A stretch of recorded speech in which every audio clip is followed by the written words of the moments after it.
রেলগাড়িটা পায় না খুঁজে স্টেশন, জীবন নামের রেলগাড়িটা পায় না খুঁজে স্টেশন। কোন লাইনে গেলে পাবে, কোন লাইনে গেলে পাবে, বলবে কার কে এখন।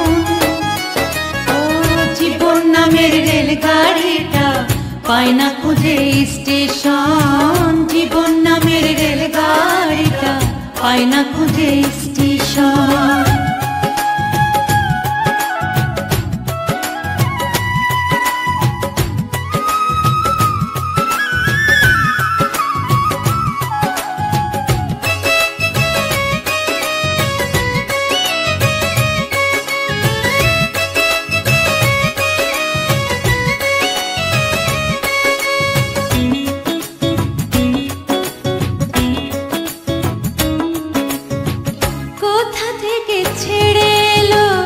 যেতে হবে কত দূর, কোনখানে তার শেষ ঠিকানা, কোনখানে তার অচিনপুর। মিতালি মুখার্জির জীবন নামে রেলগাড়িটা কোনো স্টেশন খুঁজে না পেলেও আমাদের রেলগাড়িটা কিন্তু খুঁজে পেয়েছে সিলেট স্টেশন। তাই তো আমরা সিলেট স্টেশনে সবাই নামলাম। এখন ভোর 5:30। সেখান থেকে সোজা চলে গেলাম পানসি রেস্টুরেন্টে। এই পানসি রেস্টুরেন্টে আমরা সকালের নাস্তা করে রওনা দেব। তো এই পানসি রেস্টুরেন্ট পর্যটকদের অন্যতম একটি রেস্টুরেন্ট। এখানে প্রতিদিনই হাজার হাজার পর্যটক ভিড় করে। তো আমরা সেখান থেকে চলে আসলাম আম্বরখানা। আম্বরখানা থেকে একটা লেগুনা রিজার্ভ করলাম। এই লেগুনা যোগে আমরা চলে যাব প্রথমে মালিনী চেরা চা বাগান, পরবর্তীতে যাব রাতারগুল, তারপরে যাব পান্থময়ী ঝর্ণা এবং শেষে যাব বিছানাকান্দি। তো আমরা সবাই লেগুনাতে চেপে বসেছি। লেগুনা ছুটে চলেছে মালিনী চেরা চা বাগানের উদ্দেশ্যে। এই মালিনী চেরা চা বাগান পরিদর্শন শেষে এয়ারপোর্টের সামনে দিয়ে আমরা চলে যাব রাতারগুল। এয়ারপোর্টে আমাদের জিএম স্যার দুজন দাঁড়িয়ে আছে, তাদেরকে পিক করব সেখান থেকে। তো আমরা মালিনী চেরা চা বাগানের মেইন ফটকে চলে এসেছি।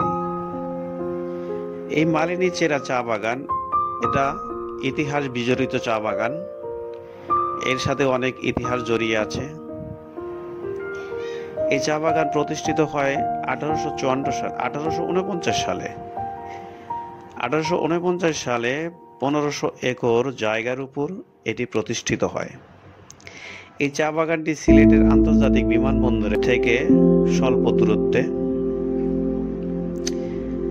বিশ্বে প্রথম চা উৎপাদন হয় চীনে, সেটা ছিল 1650 সালে।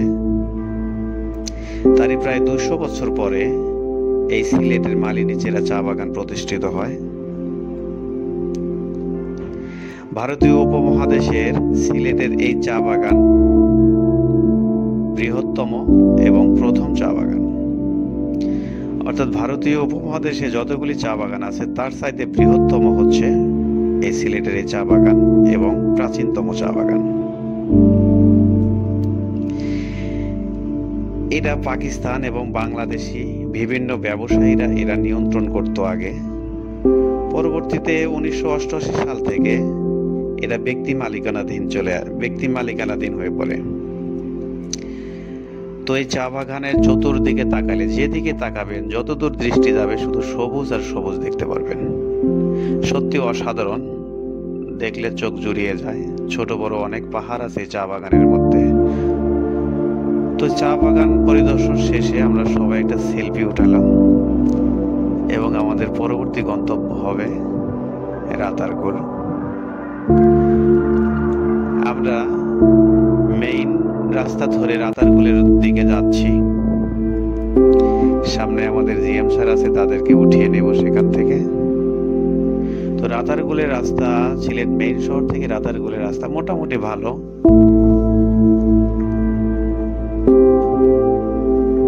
তোমরা রাতারগুলের অতি নিকটে চলে এসেছি। সত্যি অসাধারণ ভালো লাগে। দুপাশে সবুজের সমারোহে ভরা রাস্তার দুপাশ। তো ইতিমধ্যে আমরা রাতারগুল ঘাটে চলে এসেছি। এটি হচ্ছে গোয়াইন নদী, আর এই ঘাটটা হচ্ছে 2 নম্বর ঘাট। এই নৌকাগুলি নিয়ে আমাদের যেতে হবে বনের ভিতরে। তো আমরা এই টিকিট কাউন্টারে কথা বলবো, দেখবো টিকিট কত করে, তারপরে আমরা চলে যাব বনের ভিতরে। সত্যি অসাধারণ দৃশ্য। তো আমরা টিকিট কাউন্টারে কথা বললাম। তো এখানে প্রতিজন অর্থাৎ 1 থেকে 5 জনের ভাড়া হচ্ছে 750 টাকা নৌকা ভাড়া। সে নৌকাতে 1 থেকে 5 জন যাওয়া যাবে। টিকিটের মূল্য প্রত্যেক জনের জন্য 57 টাকা 50 পয়সা। তো আমরা 57 টাকা 50 পয়সা এবং 750 টাকা নৌকা ভাড়া দিয়ে 3টা নৌকা রিজার্ভ করলাম। চুক্তি হবে 1.5 ঘন্টা ঘোরাবে আমাদের, 1 থেকে 1.5 ঘন্টা। তো আমরা চলে যাচ্ছি বনের ভিতর। সত্যি অসাধারণ। তো বনের ভিতরে বিভিন্ন রকমের গাছ আছে, যে গাছগুলি পানিতে বাঁচতে পারে সেই গাছগুলি মূলত এই বনের ভিতরে। তো এখানে যে নৌকার মাঝি আছে, ওরা গান গাইতে পারে, তো ওদের গান শুনবো আমরা।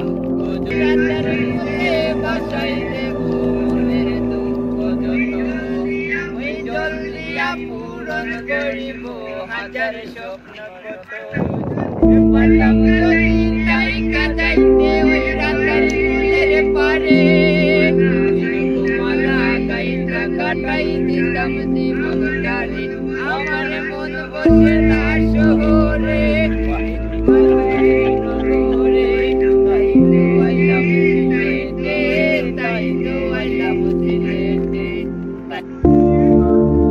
এখানে আমাদের মাঝেও শিল্পী আছে,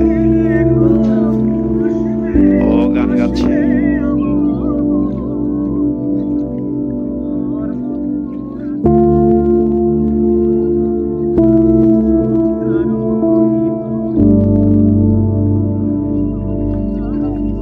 সিলেটের গোয়াইন ঘাটে অবস্থিত বাংলাদেশের একটি মিঠা পানির জলাবন হলো এই রাতারগুল। এক সময় বাংলাদেশের একমাত্র জলাবন হিসেবে মনে করা হতো এই রাতারগুলকে। তবে পরবর্তীতে যুগরকান্দি, মায়াবন, বজির বন, লক্ষ্মীর বাউর জলাবন নামে আরো অনেক জলাবনের খোঁজ মেলে। পৃথিবীতে মিঠা পানির যে 22টি মাত্র জলাবন আছে, রাতারগুল তার মধ্যে অন্যতম। এই জলাবনের আয়তন 3326 একর প্রায়। একে রাতারগুল সোয়াম্প ফরেস্ট বলা হয়ে থাকে। চিরসবুজ এই বন গোয়াইন নদীর তীরে অবস্থিত। সত্যি অসাধারণ, এক কথায় অসাধারণ। আমরা রাতারগুল সোয়াম্প ফরেস্ট হতে বের হয়ে রাস্তায় চলে এসেছি। এখানে গ্রুপ ফটো নিলাম। এখান থেকে লেগুনা যোগে আমরা চলে যাব হাদারাবাদ বাজার। এই হাদারাবাদ বাজার হতে আমরা পান্থমা এবং বিছানাকান্দির দিকে রওনা দেব নৌকা যোগে। তো সিলেট শহর হতে হাদারাবাদ বাজারের দূরত্ব প্রায় 39 কিলোমিটার, আর হাদারাবাদ বাজার হতে পান্থমায় প্রায় 11 থেকে 12 কিলোমিটার হবে। তো 11-12 কিলোমিটার আমাদেরকে নৌকায় পাড়ি দিতে হবে। তো আমরা হাদারাবাদ বাজারে চলে আসলাম।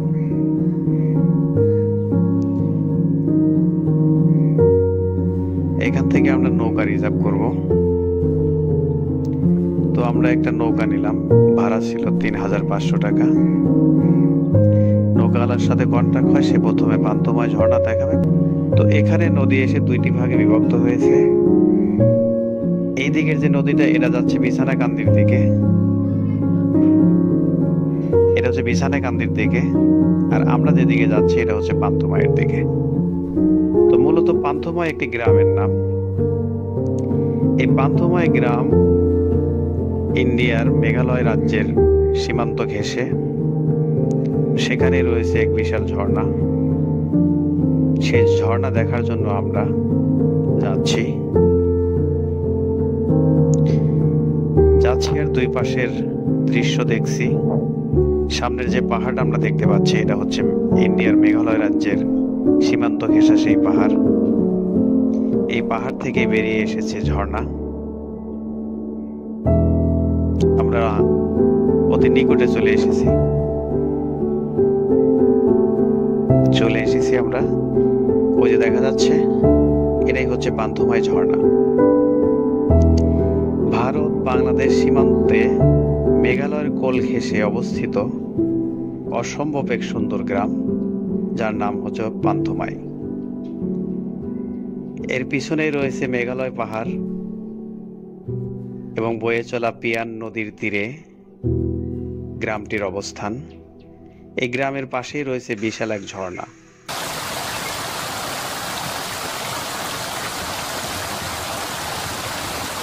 এই ঝর্ণার স্থানীয় নাম ফাটাছড়ি ঝর্ণা, কিন্তু আমাদের মাঝে এটি পান্থমাই ঝর্ণা নামে পরিচিত।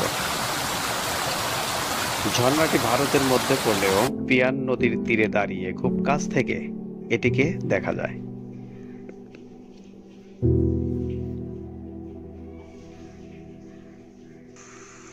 শাঁস শব্দে কয়েক শত ফুট উঁচু থেকে নেমে আসছে এই জলধারা।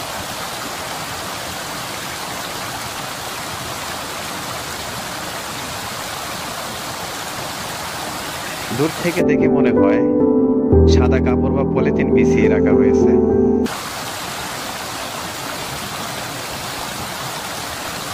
এই ঝর্ণার পাশে রয়েছে বিএসএফ এর চৌকি, কিন্তু বিজেপির কোনো চৌকি আমরা এখানে দেখিনি। তো সেখান থেকে আমরা একটা গ্রুপ ফটো উঠালাম।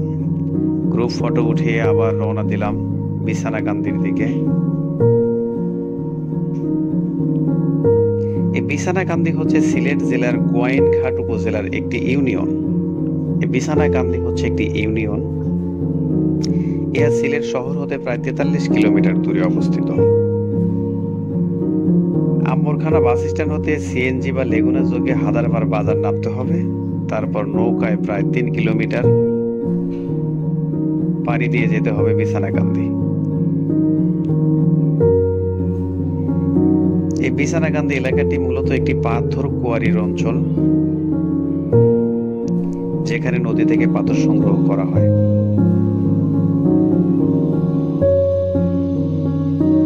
এই জায়গায় খাসিয়া পর্বতের বিভিন্ন স্তর এসে এক বিন্দুতে মিলিত হয়েছে। আমরা চলে এসেছি বিছানাকান্দিতে। যতদূর দৃষ্টি যাবে শুধু পাথর আর পাথরই দেখা যায়।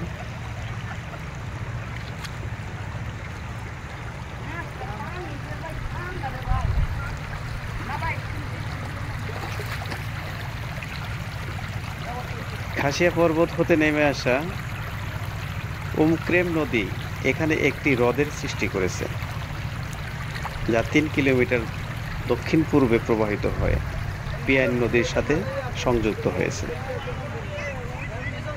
এখানকার শিলা পাথরগুলো একদম প্রাকৃতিক। এগুলো পাহাড়ি ঢলে ঝর্ণার পানির সাথে উপর থেকে নেমে আসে। আমরা যে যার মতো এই ঝর্ণার শীতল জলে গা ভাসিয়ে দিলাম।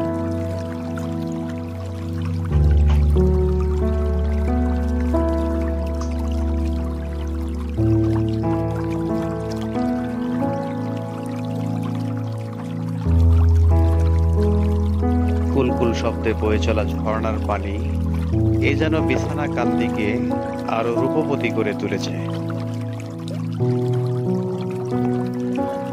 পাথরে বসে মেঘালয় রাজ্যের পাহাড় থেকে নেমে আসা ঝর্ণার পানিতে পা ভিজালেই চলে যাবে সারাদিনের ক্লান্তি। দীর্ঘ সময় জল পাথরের বিছানায় শুয়ে বসে ছবি তুলতে তুলতে কখন যে সময় চলে গেল টেরই পেলাম না।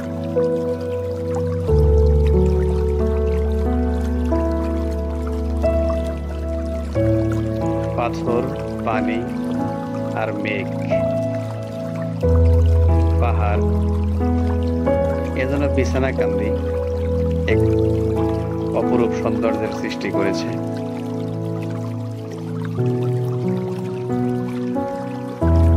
দূর থেকে দেখে মনে হয় মেঘগুলো পাহাড়ের সাথে আটকে আছে।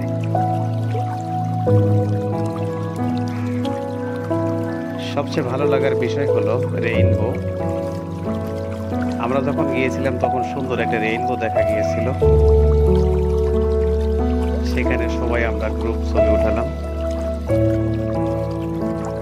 তারপরে বিদায়ের ঘন্টা বেজে গেল, তাই তো আমাদের বিদায় নিতে হবে এখান থেকে। তো আজ এই পর্যন্তই, ধন্যবাদ।